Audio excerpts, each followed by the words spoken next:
Your Invisible Power by Geneviève Behrend. Narrated by Andrew. Originally published in 1921. This is a great audiobook production created for research, study, and discussion purposes. Chapter 16. Suggestions as to how to pray or ask, believing you have already received. Scientific thinking, positive thought. Suggestions for practical application. Try, through careful, positive, enthusiastic thought, to realize that the indescribable, invisible substance of life fills all space. That its nature is intelligent, undifferentiated substance. 5 o'clock in the morning is the best time to go into this sort of meditation. If you will retire early every night for 1 month, and before falling asleep, impress firmly upon your subjective mind the affirmation. My Father is the ruler of all the world, and is expressing his directing power through me. You will find that the substance of life takes form in your thought molds. Do not accept the above suggestion simply because it is given to you. Think it over carefully until the impression is made upon your own subconscious mind understandingly.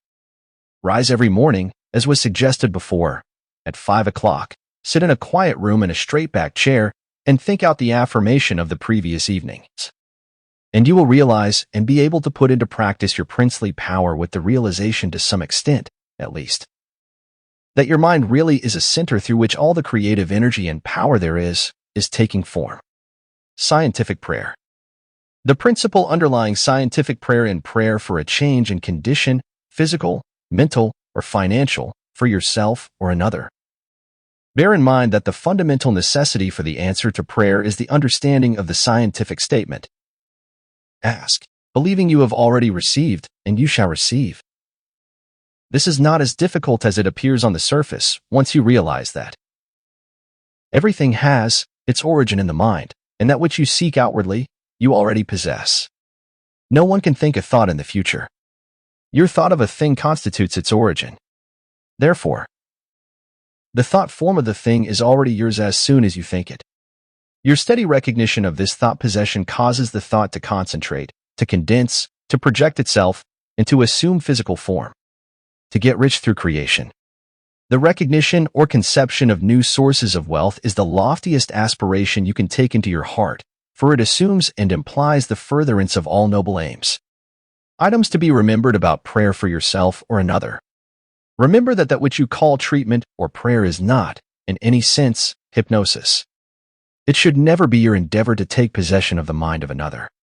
Remember that it should never be your intention to make yourself believe that which you know to be untrue. You are simply thinking into God or first cause with the understanding that if a thing is true at all, there is a way in which it is true throughout the universe. Remember that the power of thought works by absolutely scientific principles. These principles are expressed in the language of the statement. As a man thinketh in his heart, so is he. This statement contains a world of wisdom. But man's steady recognition and careful application of the statement itself is required to bring it into practical use. Remember that the principles involved in being as we think in our heart are elucidated and revealed by the law.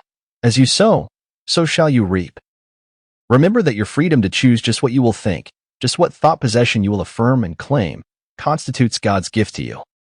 It shows how First Cause has endowed every man with the power and ability to bring into his personal environment whatever he chooses.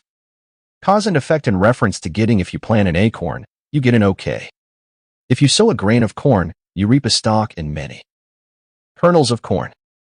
You always get the manifestation of that which you consciously or unconsciously affirm and claim, habitually declare and expect, or, in other words, ASUSOW. Therefore, sow the seeds of I am, I ought to do, I can do, I will do. Realize that because you ought to do.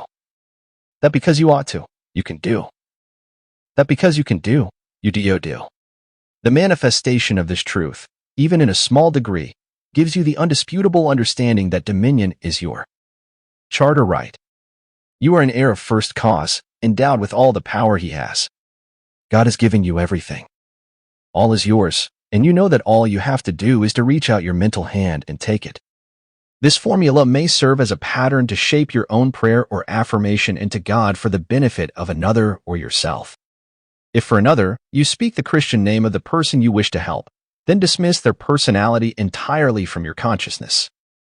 Intensify your thought by meditating upon the fact that there is that in you which finds the way, which is the truth and is the life. You are affirming this fact, believing that since you are thinking this, it is already yours. Having lifted up your feeling to the central idea of this meditation, you examine your own consciousness and see if there is aught which is unlike God. If there is any feeling of fear, worry, malice, envy, hatred, or jealousy, turn back in your meditation to cleanse your thought.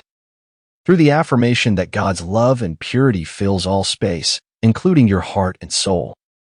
Reconcile your thought with the love of God, always remembering that you are made in the image and likeness of love.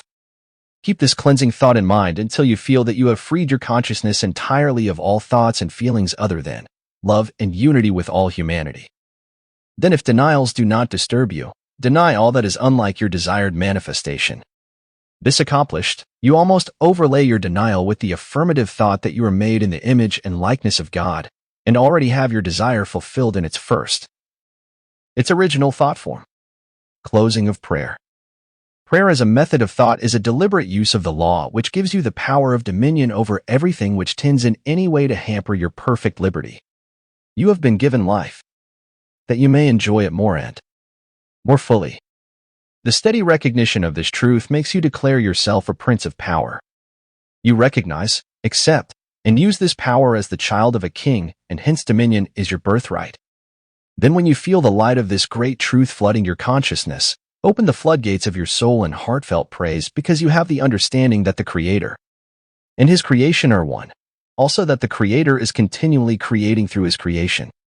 Close your treatment in the happy assurance that the prayer which is fulfilled is not a form of supplication, but a steady, habitual affirming that the Creator of all creation is operating specifically through me, therefore, the work must be perfectly done. Your mind is a center of divine operation. Hence for application and practice. For every 5 minutes given to reading and study of the theories of mental science, spend 15 minutes in the use and application of the knowledge acquired. 1. Spend 1 minute in every 24 hours to conscientiously thinking over the specification that must be observed in order to have your prayers answered. 2. Practice the steady recognition of desirable thought possession for 2 periods of 15 minutes each every day. Not only time yourself each period to see how long you can keep a given conception before your mental vision, but also keep a written record of the vividness with which you experience your mental image. Remember that your mental senses are just as varied and trainable as your physical ones. 3. Spend 5 minutes every day between 12 noon and 1 o'clock with a mental research for new sources of wealth. For more audiobook like this, hit the subscribe button and click on the notification bell so you get notified when we post a new audiobook.